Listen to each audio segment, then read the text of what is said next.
तो यस्तु संलोकये विलोम शंकरम प्रीतिकारकम तत्कुले सदा लक्ष्मी संतुष्टे पुत्र पौत्री वंश में वृद्धि होगी, हमेशा धन धान्य से संपन्न होगा यदि व्यक्ति बिल का पेड़, बिल वृक्ष का आज होता है बिल का पेड़ लगाए। फिर पीपल के लिए कहते हैं कि एवमेव यो अश्वत्थम रोपयेत् विधिना नर यत्र कुत्रापि वास्तारे गच्छेत् स भवनं हरे। भगवान विष्णु का स्वरूप है पीपल का पेड़। जिसने पीपल का पेड़ लगाया वो तो पूरे जीवन जीते जी वैकुंठ में रहता है, उसके लिए सारा संसार वैकुंठ बन जाता है। अभिप्राय देखिए, जब हरि है वह श्री भी है, इसलिए पीपल का वृक्ष लगाने वाले को जीवन में सब कुछ प्राप्त हो जाता है। फिर व्यक्ति जी बैठे हमारे, हाँ, तो उनका आ गया प्रोग्रेस में, वो लिखते हैं कि तेनेष्टा वैभव यज्ञस्तेन दत्तो वसुंधरा, अनेक यज्ञों का फल मिले, पृथ्वी को दान करने का फल मिले, स सदा ब्रह्मचारी शाह, विवाहित होने के बाद भी वो निरंतर ब्रह्मचारी ही माना जाएगा। कौन? ये न धात्री प्ररोपिता, जिसने आंवले का वृक्ष लगा दिया। तो हमारे यहाँ भाई साहब की प्रेरणा से आयुर्वेद चिकित्सालय है, वो इस पे लगे हुए, आंवले के पेड़ खूब लगाए। फिर वट वृक्ष के लिए कि वट वृक्ष द्वयं मृत्यो रोपयेत् जो यथा विधि शिवलोके वसेत्सोऽपि सेवितः तप्सरोगणैः। हम आप बेहतर उन्हें मिले कि नहीं मिले पता नहीं, लेकिन दो बड़े के पेड़ यदि कोई व्यक्ति लगा देगा तो वो शिवलोक में वास करने का फल प्राप्त करेगा और अप्सराएं उसकी सेवा करेंगी। फिर नीम, ये हमारा पेड़ आ गया, सारे हमारे वृक्ष अपने पर्यावरण में। तो निम्बत्रयं समारोप्य नरो धर्म विचक्षण सूर्यलोकम समासाद्य वसे अब्दायुपत्रयम्, 3 अयुत वर्षों के लिए सूर्यलोक में रहने का फल प्राप्त हो यदि व्यक्ति 3 नीम के पेड़ लगा। भाई साहब ने बहुत सारे लगाए, सूर्यलोक में अनंत काल तक रहेंगे। फिर आम के वृक्ष, आम का सीजन आ रहा है तो 5 पेड़ आम के लगाने हैं। तो पंचानाम अमृतान रोपयेत् यस्तु मार्गेषु उपवनेषु च, मार्ग में लगाया, ऊपर में लगाया, अपने घर में लगाएगा तो खुद ही खाएगा, लेकिन रास्ते में लगाएगा तो रागी भी खाएगा। तो पहले आप देखिए गाँव में प्राचीन मार्गों में आपके पेड़ हुआ करते, गाँव रोड पे देखिए आप, जीटी रोड पे बड़े बड़े आपके वृक्ष हुआ करते, अब तो साफ हो गए सड़क के विस्तार के कारण। तो पंचान आम्रान रोपयेत् यस्तु मार्गेषु उपवनेषु च भूतान भविष्यान पुरुषास्तार, ये चतुर्थ है, अपने आने वाली और पीछे वाली 14 पीढ़ियों को तार देता है। जो आदमी 5 आम के पेड़ लगा देता है, इतने लोग उसका फल खाते हैं, उस फल से जो प्राप्ति होती है वो आशीर्वाद जो देते हैं, तो 14 पीढ़ी पीछे की और 14 पीढ़ी आगे की तर जाती है। फिर शीरीष शाखिनाम शरणम यह कुर्यात् प्रतिरोपणम गार्वणं लोक समासाद्य बोधते देववत्सला, देवताओं की तरह व्यक्ति आनंद करे, वरुण लोक को प्राप्त करे जो आदमी शीरीष के 6 पेड़ लगा दे। फिर पलाश के 7 पेड़, तो संख्या बढ़ रही है, 7 पलाश के पेड़ लगाए। तो पलाश शाखिना शब्द है, रोपयेत् एकमेव वा, या एक ही पेड़ लगा दे। ब्रह्मलोकम अवाप्नोति पूज्यते, चामरोत्तम है, देवता उसका पूजन करते हैं। फिर 8 फूलों के पेड़ लगा दे। उदुम्बर दुमानस्तो रोपयेत् स्वयमेव भैया प्रेरयेत् रोपणायापि चंद्रलोके सम्मोदते। 8 फूलों के पेड़ लगाए, चाहे खुद लगाए चाहे लगवा दे प्रेरणा से, उसको चंद्रलोक का फल प्राप्त होता है, उसके जीवन में शीतलता और आनंद रहता है। फिर महुआ भी खूब होता है मेवाड़ में, तो कहते हैं कि पार्वती तोषिता तेन स भवेत् चनिरामयः पूजिता देवता सर्वा मरुतो येन रोपितः। भगवती पार्वती का आशीर्वाद उसे प्राप्त होता है जो, और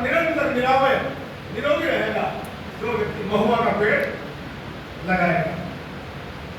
फिर क्षीरिका कदली द्राक्ष प्यारक परसान्वितान तरुण संरोप्य नोदुखी जायते सप्तजन्म, 7 जन्मों तक कभी भी वो दुर्मन नहीं रहेगा, दुखी नहीं रहेगा। जो व्यक्ति हिरणी का, केले का, अंगूर का और कटहल का पेड़ लगाएगा और जामुन जम्बू कर देना तो अज्ञान जानतो वापि जम्बू येन प्रलोभिता गृहेश संनित्यम पति शर्मेण इच्छते। चाहे जान के लगाए चाहे अनजाने से लगा दे, जिसने भी जामुन का पेड़ लगाया वह सदैव सर्वसम्मत आचरण करेगा, हमेशा आर्य भाव करेगा। कोई भी पेड़ लगाए फल पक्का है।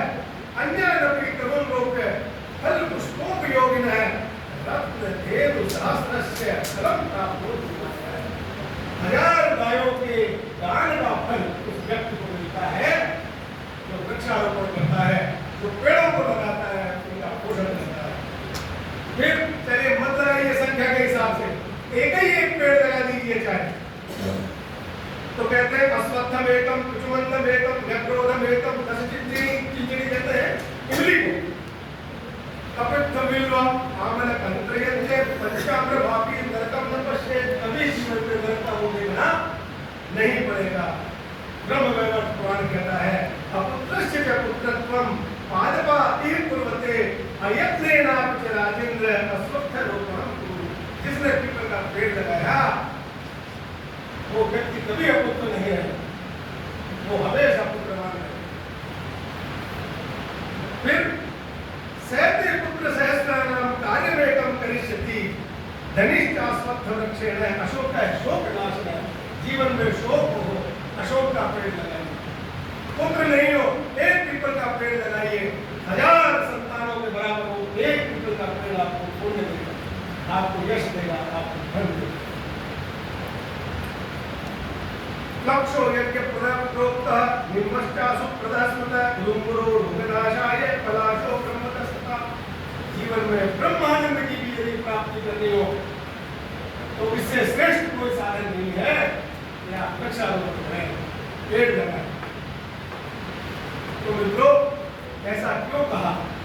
हमारे पूरे जीवन का 80% भाग वनों पर, प्रकृति पर, पर्यावरण पर, पेड़ पौधों के बीच निकलता है। भारतीय जीवन का 16 संस्कार ले ले, 4 आश्रम ले ले, महायज्ञ ले ले, पुरुषार्थ ले ले, विभाजन करें तो हम पाते हैं 4 आश्रम में ब्रह्मचर्य आश्रम में बनकर निकलेगा, वानप्रस्थ संन्यास में बनकर निकलेगा। केवल 100 साल के जीवन में 25 साल हम गृहस्थ में है, बाकी सारा जीवन हमारा, और उस गृहस्थ में भी सुबह से लेकर शाम तक हमें इसी प्रकृति और पर्यावरण के गोद में हमें रहना है। इसलिए हम कहते हैं माता भूमि विद्या समुद्र वसना देवी पर्वत स्थल में पैर रखने से पहले क्षमा मांग लेते हैं। ये भाव कहाँ है? यशा हिमा पंचजना या यशा कृष्णया कृष्यत्वा क्षेमायत्वा रय्यत्वा पोषायत्वा, क्या नहीं है इसके पास? ये वसुंधरा, ये माँ है। यदि हम इसके साथ अनुकूलता से रहेंगे, यदि हम इसके भाव के साथ, इसका भाव क्या है? जो ऋतु का विधान है, जो प्रकृति का विधान है, वो ही हमारी जैविक घड़ी है। इसके हिसाब से हम चलेंगे तो इसकी कृपा, जैसे कहते हैं पूरी कायनात आपको चीज उपलब्ध करा देती है, जो चीज आप प्राप्त करना वो किनको मिलती है? वो उन्हीं को मिलती है जो इस कायनात के नियमों में, जिसे हम धर्म कहते हैं, क्योंकि हमारा धर्म ब्रह्मांड का धर्म है, हमारा देवता सूर्य है, आत्मा के रूप में वही हमारे बीच, हमारे मध्य, हम सविता की संध्योपासन करते हैं, सारा वेद उसी का प्रदान करता है। वो गायत्री कौन है? हम उसी का सालोक्य, उसी का सारूप्य, उसी का सामीप्य, उसी का सायुज्य प्राप्त करने के लिए पूरा जीवन चलते रहते, चले बेटी।